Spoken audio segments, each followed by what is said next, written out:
What is up, everybody? By the end of this video, your work should be a lot easier for you. I'm in the agency game, so this is mainly made for agency owners, but anybody in the agency game knows how difficult work can be. You need to do hours of cold calls, you need to set up systems for hours at a time, you need to record some ads. It's a whole lot of difficult stuff. So I put together a document for you that I'm going to share with you how I made work much easier for myself. So let's preface this real quick. There's a lot of narratives on the internet that you need to make the work as painful as possible to grow your character and a bunch of these kind of narratives, right? So I'm of the belief that if you can make work easier for yourself, you should. Because why go through that unnecessary pain when you can grow your business the same way with less pain? So let's get into the doc. So this is mainly for doing cold calls, for the really hard stuff that everybody hates doing. Because a lot of people come to me and they're like, I can't do the cold calls. I can only do 50 and I'm just literally stuck for the day. I can't do any more. So this is mainly for that stuff. But first of all, why is doing outreach difficult? Why is letting people know about your stuff that you have to offer difficult in the first place? And this is just literally a biological mechanism. Unfortunately, right? It's ingrained in us. So historically, humans have been very social creatures who relied in groups for survival. So being accepted by a group was non-negotiable for safety, access to resources, reproduction, etc. So rejection from the status games, rejected from the group, you're pretty much an outlier. You're going to be sent off in the fields and in the forest for you to die. So we're biologically very, very resistant to any rejection at all. This is why you doing cold calls and doing cold email and receiving negative answers to your face all the time is so hard, because you're getting this negative response which is biologically ingrained in you, right? So fear of rejection may have provided an evolutionary advantage when you're in the forest back then, but not now, really. Like, when you're cold calling people, you are talking to them through the screen. A rejection means nothing. Like, reframing it, if you break it down into sub-actions, you're literally clicking buttons on a screen and reading a script that's provided to you. It's not that hard. A robot can execute on that very easily, but we're humans. We have emotions, right? So this is why you need to put it into perspective sometimes. It's not that hard. It's just your mind kicking up a fuss. So you're literally thinking to yourself that you're lower value every time you get rejected. So to get over this, this is what I do. I reframe the situation. I love reframes. It helps me reframe things when I'm going through a difficult time or something came up in the business or something in my life. I reframe it in my head all the time. So this is what I do for cold calls, right? And I say, this is difficult, and this is why people don't succeed. It is going to be hard fighting against your biological mechanisms all the time. I understand that. It is very difficult to do. And that's why people don't succeed. If you get through that, you're past 90% of starting agencies or starting whatever business model you're in. You're past 90% of them because you made the first cold call. People just don't have that willpower or that drive to get past that initial barrier that so many people struggle with. So you're an outlier already. Just reframe that in your head. You're getting there, right? It's your first step of making your first 10 grand a month or whatever you want to do, right? So let's get into the more practical stuff, right? I just want to preface that because I think it's really important. Secondly, we need some practical tips, right? So now we have to understand dopamine. You might be wondering, why the hell are you talking about dopamine? It's some whatever molecule in your body that's irrelevant, but it's unbelievably relevant. Just stay with me for 2 minutes, right? It is the foundational motivation molecule to whatever work you're doing, to whatever action that's driving in your life. Going to the gym, you're going to get your dopamine raised up. You're going to need dopamine to go to the gym. That's why so many depressed people are biologically low in dopamine. It's just how that stuff works, right? So it is the foundational motivational molecule. And most people pair difficult things with something that increases dopamine, right? And the fact that outreach is difficult is because it's reducing your dopamine while you're doing it. You don't want to do it. It's not getting you motivated. You're in a reactive state when you're doing it. You don't really want to do those cold calls. It's just, you have to. So we need to give ourselves reasons to motivate ourselves and actually get going with them, right? So core examples of pinning something difficult with something dopamine encouraging is like lifting weights in music. I lift weights in music because you're getting all motivated and hyped up while you're in the gym. Doing work in music.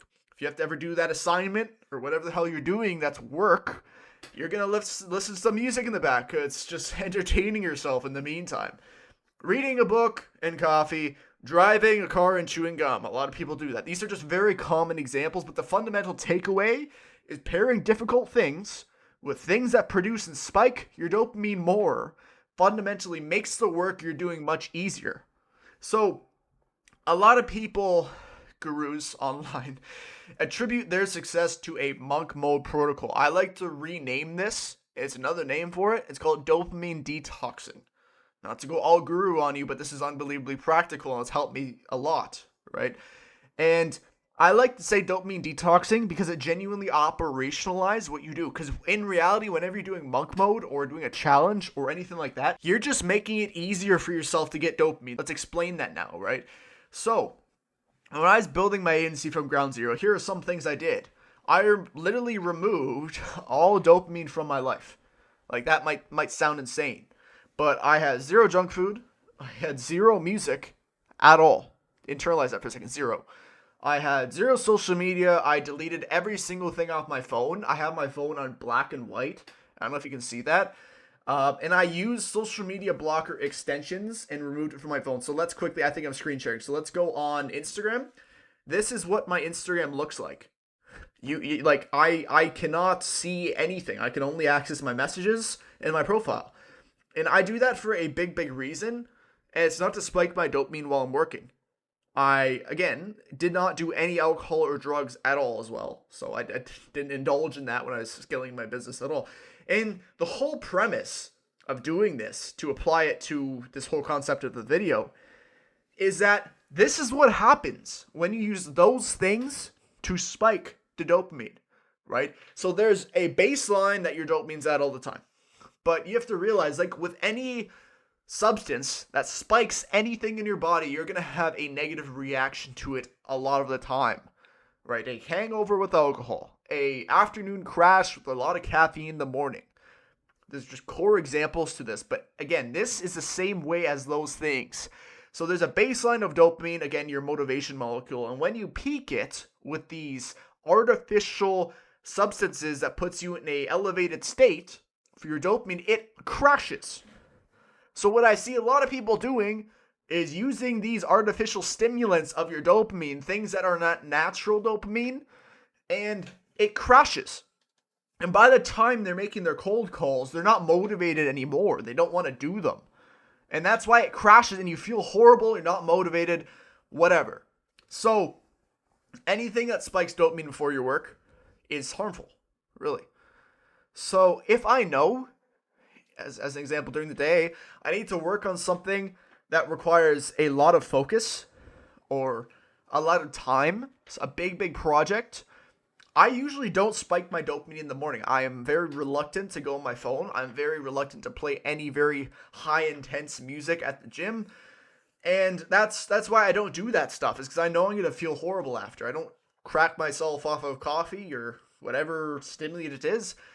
And the reason you can't focus is because of that unnecessary dopamine spike before you do it. So by you removing these things from your life, it is going to be much easier for you to work fundamentally according to your dopamine levels. And even worse, with any substance, there's tolerance to that thing. More caffeine, more nicotine. Cigarette smokers need more cigarettes to keep going.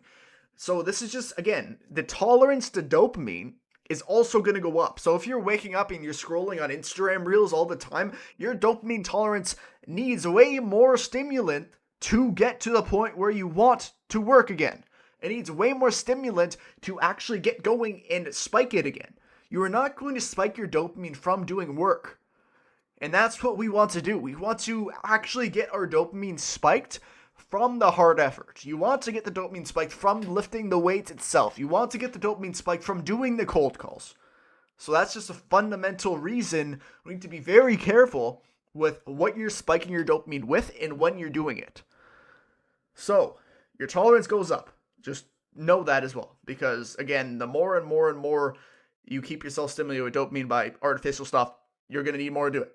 So I'm going to lastly share with you my cold calling practical stack, you can say, right? Notice how before I said we always pair something difficult with something that spikes your dopamine. exact same thing. I see nobody doing this, by the way. I don't know if I invented this or whatever the hell it is, but this is my practical stack when I'm doing anything difficult. And again, I just use cold calls in SMA or in the agency game as the most effective example for this type stuff. And it's just because it's so difficult. Everybody hates doing it, and it should resonate with you if you're doing any form of cold calls or anything difficult where you're doing outreach. It should help you, right? So what I do is pair the difficult thing, like cold calls, with something that spikes your dopamine and gets you some enjoyment. So this is exactly what I would do. I would put on some earbuds. I don't have any near me, I would. But I would put on some earbuds, right? I would connect the earbuds to my phone. I would cold call on my laptop, right? I'd have one earbud in, blast music while I'm calling. And then I would also drink a coffee. So again, that's caffeine. It's going to get you more energized. Dopamine spiked when you have caffeine. Dopamine spiked when you're enjoying something. And it just works wonders because you can go for extended periods amount of time cold calling when you have more dopamine being spiked while you're doing it. Because again, the fundamental reason you don't want to cold call is your dopamine levels are diminished. You're not on the Instagram reel swiping. It is less rewarding. It is less gratifying to your body, less gratifying to you in the present moment. But again, this is just the basic stuff as you're sacrificing the present for the future. It's just instant gratification reducing. You're doing the opposite of instant gratification. So try this method. Try blasting music with an AirPod. Try drinking a coffee. Try, again, increasing the pleasure while you're doing the hard thing in the moment. And if you have a question about when people pick up, just remove the earbud or put it on a lower volume when people pick up. Because again, cold calling, you're going to have 75% of the time that you're dialing people, and the last 25% is going to be you talking to them. So it's worth having something stimulating you in the meantime. So I hope you enjoyed this video. I hope it's helpful. I have a lot of people asking me about this stuff. If you enjoyed it, like and subscribe. That'd be amazing. If you want this document, I have a free group worth of $5,000 of SMA agency resources where you can build up your SMA like literally for free. So join that if you want. If not, completely fine. I'll see you in the next video. Goodbye. Thank you.